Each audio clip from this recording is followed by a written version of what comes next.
Welcome to Odd Jobs. We're at Liberty Way Farm, and today I'm going to show you our water system out here. Stick around. So farms use a lot of water. Animals, plants, greenhouses, people. And everything needs to run smoothly.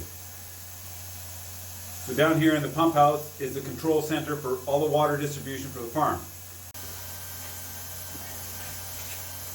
So way over here we've got a 2.5-inch line, and this is being fed by the well pump. The well pump is probably throwing out about 22 to 26 gallons per minute. You might think that's a lot of water, but the uses in the farm extend a lot more than that. I don't have all the numbers in front of me, but animals, they need so many gallons of water a day. So how many horses, how many cows, how many chickens, how many pigs do you have? Their water consumption gets taken into consideration. Here at Liberty Way Farm, they also have a schoolhouse. The villa is using water. The storefront rather, is using water. The barn is using water. And the greenhouse is using water. So 22 gallons a minute doesn't go that far.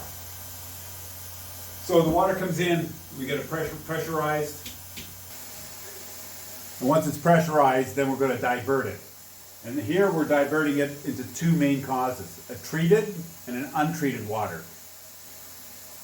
A treated and a treated water. I can't believe I did that.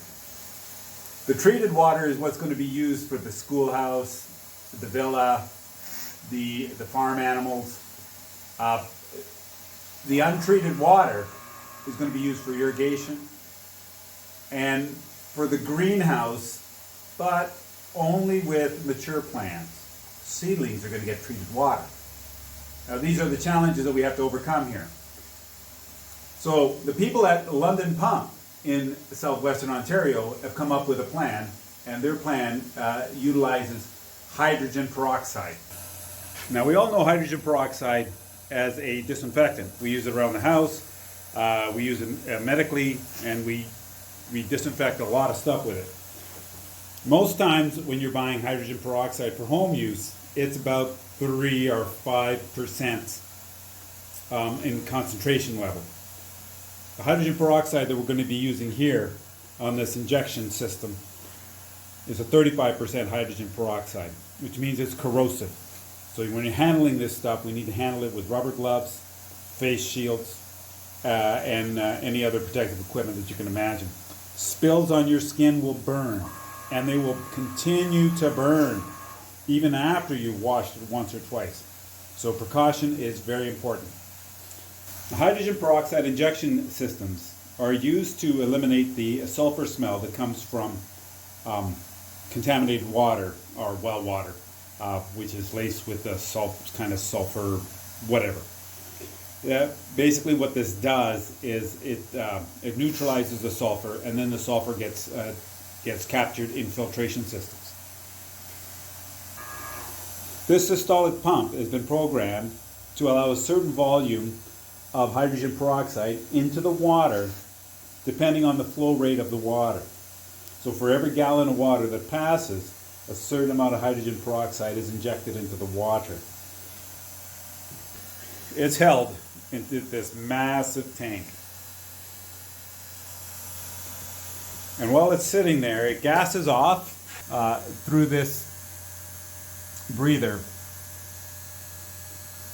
and the water under pressure will move through this pipe. When it comes out the pipe to the other end, it'll pass through the carbon filter.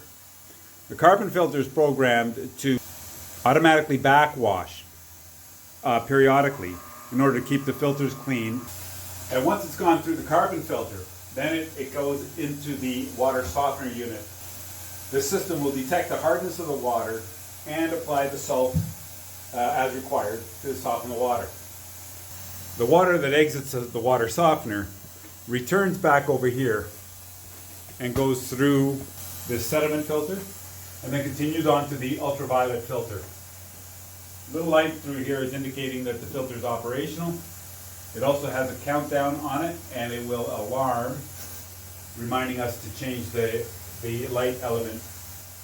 The idea of these ultraviolet lights is that they decrease in their strength over time. So even though the light is still functioning after a year, it may not be removing the bacteria at the same rate that it had previously a year ago. And so not changing it every year, you're running the risk of certain bacteria getting through. So follow the schedule, change the light, save the headache. Once it leaves the ultraviolet light, it's ready to be used. So we tee off this water to fill 2 cisterns. One cistern, which is here in the pump room, 500-gallon cistern. You can see it's filling up now. And this cistern is used to feed the greenhouse. The treated water then continues past this and it feeds the main cistern. And the main cistern is where the animal water gets drawn from, the villa gets drawn from, and the schoolhouse gets drawn. All of the water systems that require treated water come from that. We also have a hydrant outside. Hydrants are awesome things. If you go back and look at the video that we were installing a hydrant, you'll see what I'm talking about. The other water system that's operating here on the farm is the untreated water. The untreated water we're running through this very large pipe. This pipe carries over to all of our irrigation zones.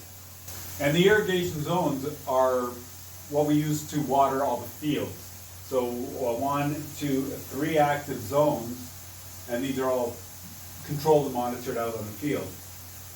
This final valve, this one here now that's in the off position, we run it across to tee it off back to the greenhouse.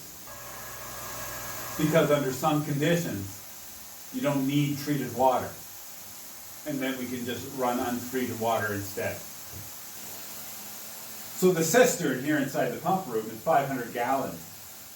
And that'll be enough to keep the greenhouse irrigated. This system relies on 2 major components. One is a fill valve, and the other is a pump system. The cistern pump here pressurizes this thing and is exhausted out to the greenhouse. Here we have our bypass valves. And these bypass valves will be treated water and untreated water. And we can turn these on or off or whatever combination we like in order to satisfy the requirements of the greenhouse. So when it comes to fill valves, you can get 2 types. You can get a mechanical fill valve or electric fill valve. This is the electric fill valve. It receives a signal from the float valve that's inside the tank. And when the float valve drops to a certain level, it opens up this valve and allows the water to flow in. And this is treated water that's filling this cistern.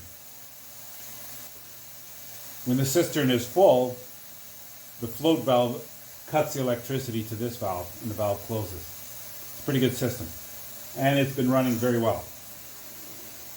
And just a couple of things to note when you're setting up a system like this. I put rubber pads underneath all of the equipment, anything that's going to touch the concrete floor. Hydrogen peroxide has a colder temperature when it's sitting in liquid form than the floor does. And that's going to draw moisture through the floor and out. Consequently, so will all of these tanks, especially this one. I just want to keep them off the floor. Well, I hope you enjoyed this video, and if you have any comments or questions, please put them down below in the comments, and I'll do my best to answer however I can. And if you need a system like this, check out London Pump. They were instrumental in setting up this system, and we're really pleased with the results. Don't forget to check out Liberty Way Farm. Thanks for watching Odd Jobs.